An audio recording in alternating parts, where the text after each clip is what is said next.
Et yo tout le monde, c'est Lucas, aujourd'hui on se retrouve pour une toute nouvelle vidéo et je suis encore à la bourse de Vichy. Donc j'ai un éleveur de tortues. Bonjour, enchanté tout le monde. Je m'appelle Jay Kaiser de Reptilzo. Je suis herpétologue de métier, donc biologiste spécialisé en herpétologie, en zoologie donc bien sûr. Et ma passion ce sont les tortues en général, depuis toujours. Ce qui m'a d'ailleurs permis de commencer dans la terrarophilie, parce que j'ai commencé la terrarophilie il y a très longtemps, à l'époque où on était encore à l'aube de la terrarophilie en France, on peut dire ça. J'ai 38 ans. Et il est vrai que c'est ce qui m'a amené à vouloir apprendre à connaître d'autres espèces de reptiles, comme par exemple certains serpents, tortues, que j'aimais déjà beaucoup, et lézards, bien entendu. Ce qui me plaît surtout, c'est l'étude des animaux dans leur milieu naturel, ce à quoi j'ai voué pratiquement toute ma vie, je pense, du moins ma vie d'adulte passionné. Et voilà quoi, donc là je suis aujourd'hui à Vichy dans cette bourse qui n'a actuellement que 4 ans mais qui est quand même classée dans les plus grosses de France, avec une très bonne fréquentation et de très bons éleveurs en général.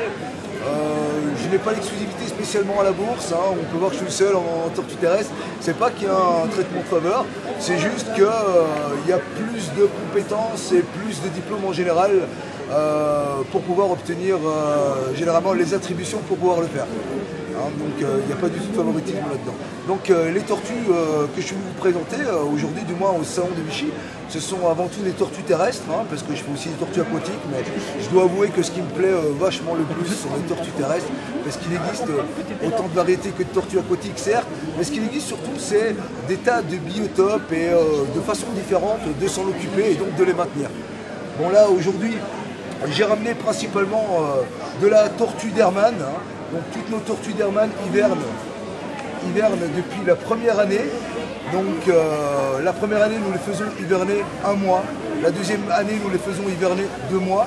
La troisième année, 3 mois. Et la quatrième année, de mi-novembre à mi-mars, 4 mois donc comme les adultes. Donc voilà, c'est notre petit protocole au sein de mon centre d'élevage Reptilzo, pour ceux qui ne le connaîtraient pas. Et donc voilà. Là, la tortue d'Hermann, c'est une espèce qui est très protégée, comme tout le monde le sait. Elle est en annexe 2 de la législation internationale, c'est-à-dire de la Convention de Washington, mais elle n'en reste pas moins en annexe A de notre bonne législation européenne. Donc tout membre de l'Union européenne doit respecter et se tenir du moins. Et voilà, donc cette espèce nécessite une autorisation de détention plus connue dans le langage commun d'AEA, qui correspond à autorisation d'élevage d'agrément, à ne pas confondre avec un établissement d'élevage au réel sens du terme, parce que les élevages d'agrément, ce sont des élevages qui ne peuvent être qu'amateurs, à ne pas confondre. Nous sommes vraiment un élevage professionnel agréé en tant que tel. Nous sommes également un centre de formation agréé, dont nous sommes les rares pas privilégiés, mais à pouvoir obtenir une autorisation de formation, mais reconnue en tant qu'élevage de centre d'intérêt public, ce qui fait que nos formations pour les demandeurs d'emploi sont prises généralement à 100% en charge par Pôle emploi, et pour les travailleurs qui cotisent généralement au DIF de la même façon. Voilà. Je vous ai ramené aussi la tortue des steppes. La tortue des steppes, je vais peut-être vous la présenter parce qu'elle est juste devant moi. Là, ici, ce sont des petits spécimens qui sont nés en septembre 2016 dans notre élevage en Bourgogne, donc. Et cette espèce a la particularité, comme la tortue d'Hermann, d'être autochtone à l'Europe, mais en même temps, et ça c'est sa particularité, puisque c'est la seule, à être aussi autochtone à l'Asie centrale. C'est-à-dire qu'on va la retrouver aussi bien dans certaines parties des pays de l'Est, de notre bonne vieille Europe, et en même temps, on va la retrouver au Kazakhstan, etc., dans d'autres pays d'Asie centrale, en milieu tropical, sec, vraiment désertique, où l'humidité se fait vraiment très rare. Raison pour laquelle cette espèce ne supporte pas beaucoup l'humidité. Je vais peut-être passer maintenant à la tortue suivante, dans le terrarium d'à côté, qui est la tortue léopard. La tortue léopard commence depuis quelques années à être très connue, parce qu'elle bénéficie d'une législation qui reste pour nous en France assez simple, accessible à tout le monde. Elle est en annexe 2 de la Convention de Washington, elle est en annexe B de la législation européenne.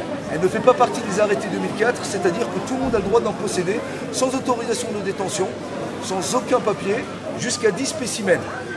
Parce que lorsqu'une espèce n'est pas protégée et qu'elle ne fait pas partie des arrêtés, on peut en posséder jusqu'à 25. Or, le hic, c'est que cette espèce fait plus de 40 cm à l'âge adulte, ce qui fait qu'on peut en détenir 10 au grand maximum. La tortue léopard, plus connue sous son nom de Stygmochelis pardalis. Donc on la trouve principalement, on la trouve dans beaucoup de régions africaines, là où il fait généralement sec, où il y a très peu d'humidité, à l'exception faite de l'Afrique du Sud, où il fait quand même assez humide et on peut la rencontrer. Mais là, nous, les spécimens qu'on produit généralement dans notre élevage, nous en tout cas, sont généralement tanzaniens, zambiens ou kenyans.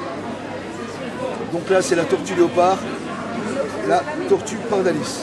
Est-ce que vous avez de la sulcata, parce que c'est vraiment une espèce qui m'intéresse beaucoup. Est-ce que vous pouvez la présenter, parce que c'est vrai qu'on a très peu d'informations sur la sulcata.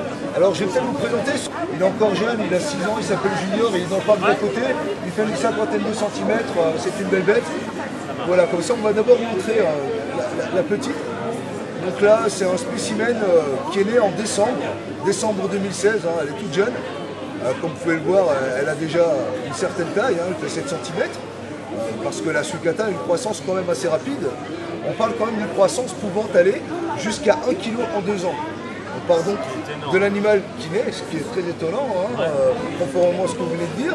Et en plus, ce qui ne fragilise pas l'animal pour autant, parce qu'on a tendance à penser que tout ce qui est généralement très grand vit plus très longtemps. C'est le cas notamment des races de chiens géants, c'est le cas notamment de beaucoup de races ou d'animaux très grands, généralement créés par l'humain, ou du moins sélectionnés. Mais au niveau des reptiles, et notamment chez la sulcata, c'est un animal qui a une longévité vraiment très impressionnante. On parle d'une moyenne de 60 ans, on a des cas de plus de 100 ans avec des animaux pouvant dépasser les 100 kg. Ça arrive fréquemment de rencontrer des animaux qui font 115 à 120 kg, par exemple. Donc là, c'est un petit spécimen qui est né, donc, comme je vous le disais, en décembre 2016, il y a quelques mois, qui certainement dans 2 ans fera entre 500 grammes et 1 kg. On a du mal à s'en rendre compte comme ça. Je vais peut-être vous montrer maintenant un animal qui fait déjà 10 kg. Bien sûr.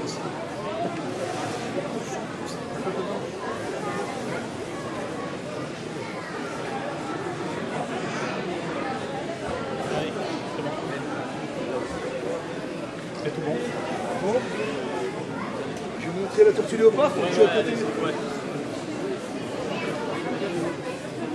Ici on a la tortue léopard, même poids mais pas même âge. Celle-ci c'est la plus petite localité de tortues léopard qui existe. Parce qu'on peut en rencontrer qui vont arriver jusqu'à des fois dépasser les 50 kg, notamment à la frontière somalienne, éthiopienne. On trouve vraiment dans cette région des tortues léopard qui sont mangées. Il faut savoir que la moyenne de celles qui sont vendues en captivité sont dans la quinzaine de kilos. Sont produites par des fermes d'élevage qui sont généralement au Salvador et qui produisent principalement des croisements entre zambiennes et autres petites localités. Là c'est une pure zambienne, une des rares disponibles en captivité dans l'exportation, parce que la vend pas, c'est elle a 26 ans. Elle n'est pas énorme pour son espèce, mais pour sa localité, c'est un beau spécimen. Donc il faut savoir que c'est la 3e plus grande espèce au monde, juste après la sulcata, et celle bien sûr des Galapagos et Almera, des Seychelles. Celle-là c'est plus compliqué à l'avoir déjà la Galapagos. Voilà, la Galapagos, parce qu'elle bénéficie d'une législation qui est plus drastique, elle tombe avec ce A au niveau. Bien sûr, bien sûr.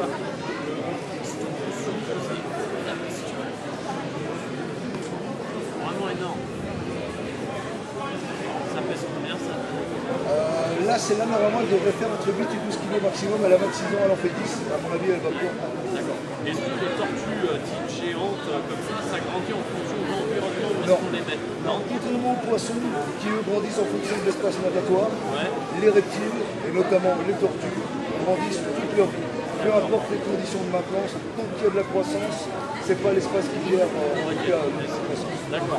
Ça veut dire que la sulcata, même si elle grandit dans un espace comme ça, elle va rester elle peut atteindre une taille énorme. Tout à fait. Elle atteindra la taille qu'elle doit avoir, peu importe l'espace dans lequel elle est. Puisque la taille est définie génétiquement chez les tortues, et c'est pas l'espace natatoire qui va nous définir.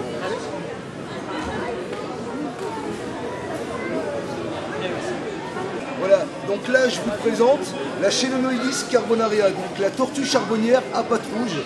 Ici, en l'occurrence, c'est une patte rouge à tête jaune.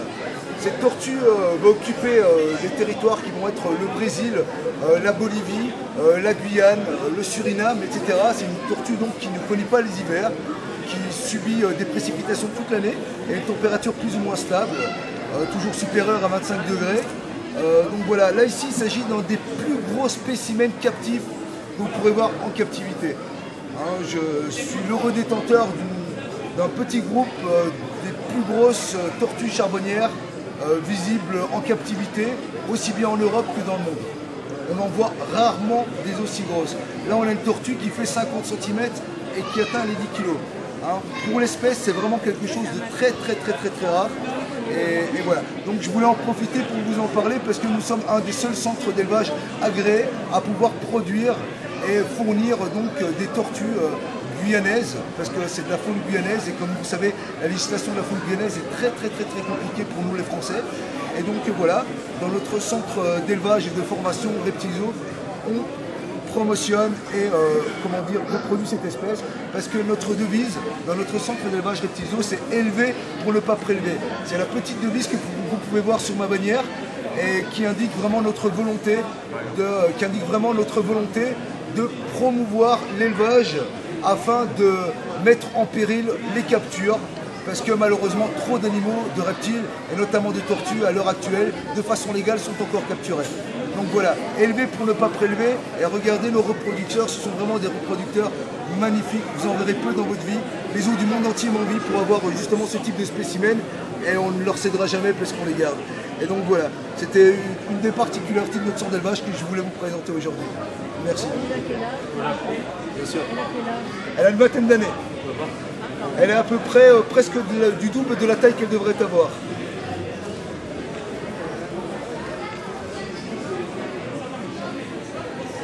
Et voilà tout le monde, cette vidéo est maintenant terminée, j'espère qu'elle vous aura plu. Je remercie Jay Kaiser de m'avoir laissé l'interviewer, donc un grand merci à lui.